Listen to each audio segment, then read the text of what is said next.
Well, I say it's me, you might have completely forgotten who I am. It's actually been that long since I last did a video on YouTube. I do not know how it happened. Time has just flown by. It's like half a year ago, the last video, or something crazy like that.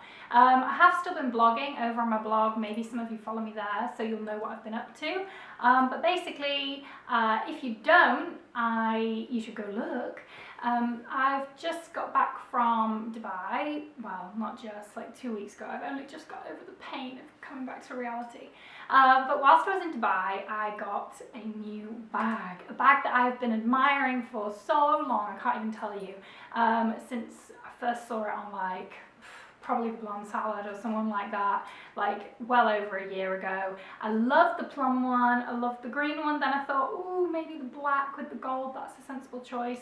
But anyway, I finally got one. I'd had my heart set on the white in the end, and it's a Phillip Lim Pashli bag, which I'm sure a lot of you will know. Now, I don't know about you, but I like to see a bag in person, especially if it's like an investment bag, you know, like expensive. And sometimes here in Korea, I can't do that, like they just don't have the shops, or I'm going to buy it offline. And so I usually turn to YouTube and look at a video and get someone else's opinion. It's nice to see the bag, like, you know, in 3D. But I did that, I tried to do that with the Pashli, but I couldn't find a video, so I thought to myself, if I ever get a Pashli, I'm going to make a video for you guys.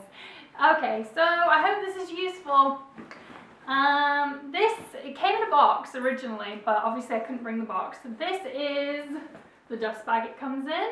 As you can see, it says 3.1 Phillip Lim. It's really nice. I like any bag that comes in a dust bag. It just feels so special, you know? I remember my mum having like bags in dust bags when I was younger, and it was just like, ah, ee. So this is it. As you can see, it's quite large. I'm quite a tall person, but this is quite a big bag on me. I am actually 5'10", 5'11", so I'm tall. So if you're a petite person, like really petite, you should maybe consider the medium, because I'm not so sure that this will actually not swamp some people. The bag itself was a little bit heavier than I was imagining.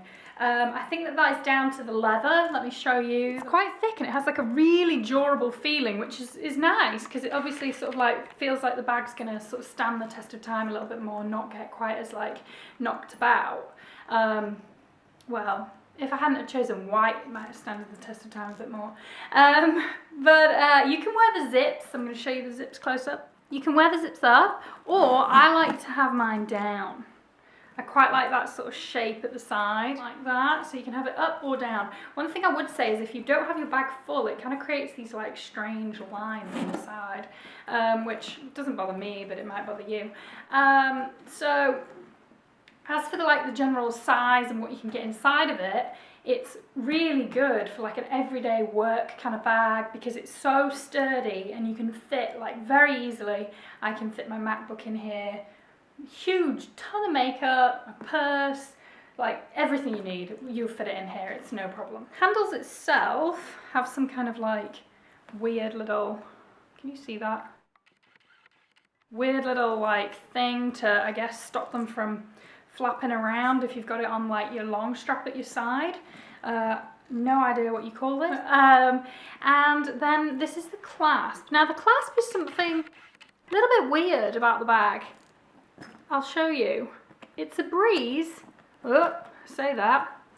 It's a breeze to open. Typical, huh?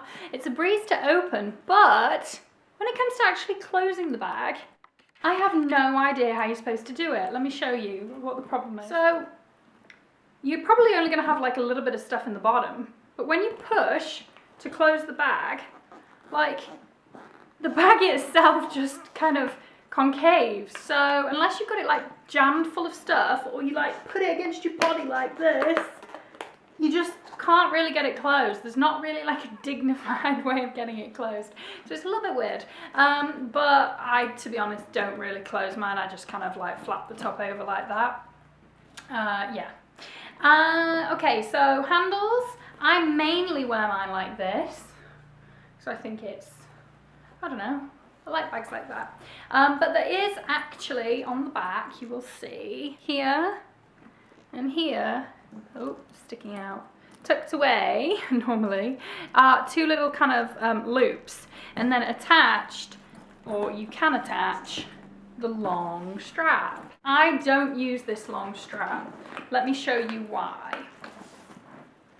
It is crazy long. And it also has a tendency to kind of like flop the bag forward. So if I show you it, so as you can see, when you wear it to the side, it kind of like lolls off your body a little. It sort of has a habit of doing that. If there's any weight in the bottom, it does it even more so. So I think it was designed really to be a crossbody bag, more like that. As you can see, when it's like that, it doesn't really do it as much. See what I mean about this clasp? So I think that's what this is for, when you've got the long strap on. To maybe, I don't know. Anyway, it still kind of like hangs off your body a little bit, but as you can see, it's kind of adjustable, like kind of somewhat like a belt, and there's a lot of settings, so you can make it a lot shorter, but if you're not a particularly tall person, it's going to be kind of down by your knees. So very quickly, I will show you inside the bag, if I can get into it. Got a really nice pocket here with a zipper on it, and the pocket itself is like quite big. Get your phone and lip glosses and whatever in there, and the lining is just kind of like a, I think it's actually like synthetic, you know. It's not particularly nice lining, but it's like a dark grey, very plain. Nothing very interesting about the inside of the bag, is there? And one of the last things I want to show you is the, is the colour. Here is white, here's the bag. You see? It's kind of like an ivory. It's off-white. It still goes with white, but if you're looking for like a pure white bag, this is not the one for you. I know that they did do a smooth version, which I think was from late 2011, maybe the very start of 2012, like spring 2012 maybe, and it's a smooth one, and I think it's still available on Saks. I've heard though that it does scratch easily because it's such a smooth leather, but it is pure white, so if you're after pure white, I would recommend that. Apart from that, I think that's everything. I love it. I love this bag. I'm sure, totally sure, that I've forgotten to say something really important about the bag. Let me think. Oh, okay, so it's $895, which I think is actually a reasonable price for the bag. Especially when you compare it with bags like Miu Miu's and Prada's. It's kind of like half the price. It's by no means cheap, but if you're after a designer bag that's a little bit more affordable, a little bit more pocket friendly, then this is definitely a great option. If you want to get the white, word of warning, don't wear hot pink jeans. Seriously. Pretty much its second or third outing, I wore hot pink jeans. I went to meet Simone, she's also on YouTube, and I went to meet her for some breakfast in the marina, sat there for 2 hours chatting away, went to the bathroom when it was time to leave, and noticed my hands were bright pink, at which point I had a sudden wave of terror sweep over me as I realised, my bag. I just didn't think. So think, or only wear white with your white bag. That's all. Please subscribe, and of course visit my blog www.ducklingswan.com, and if there's anything you want to see a video on, let me know. Okay,